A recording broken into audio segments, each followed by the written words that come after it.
আমি তোমার সাথে জাস্ট 2 মিনিট কথা বলতে চাই। তোমার সাথে আমার কোনো কথাই নেই। তোমার সাথে আমি ওই দিনই সবকিছু শেষ করে দিয়েছিলাম, যেদিন তুমি মিথ্যা কথা বলে তোমার বাবার সামনে আমাকে ফাঁসাই দিয়েছিলে। দেখো, আমি যা করেছি আমি মানছি আমি ভুল করেছি, কিন্তু ওইটা করা ছাড়া তো আমার কোনো উপায় ছিল না। উপায় ছিল না, অথচ একটা নির্দোষ ছেলেকে ঘৃণার পাত্র বানানোর উপায় ছিল, তাই না? আমি জানি আমি ভুল করেছি, আর তুমি যদি ঠান্ডা মাথায় একবার ভেবে দেখো, দেখবে আমার সমস্ত ভুল তোমার কাছে তুচ্ছ মনে হবে। তোমার কাছে যে ব্যাপারটা তুচ্ছ সেটা আমার কাছে মোটেও তুচ্ছ না, কারণ যে অপমান আর লাঞ্ছনার শিকার আমি হয়েছি সেটাকে তুমি হাজারবার সরি বলে ফিরে দিতে পারবা?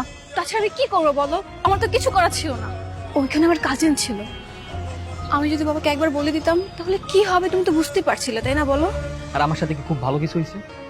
এমনটা কি হওয়ার ছিল? আমি কি সেখানে যেতে চেয়েছিলাম নাকি তুমি আমাকে জোর করেছিলে? তুমি সেখানে আমাকে জোর করে হোটেলে নিয়ে গেছিলে, আর তুমি তোমার বাবার সামনে বলো আমি নাকি তোমাকে ভুলিয়ে ভালিয়ে হোটেলে নিয়ে গেছিলাম, তাই না? আমি তো আমার ভুল স্বীকার করছি, আমি তোমার কাছে সরিও বলেছি, তাই না? এসব কিছু ভুলে যে যখন আমরা আবার এক হয়ে যাই।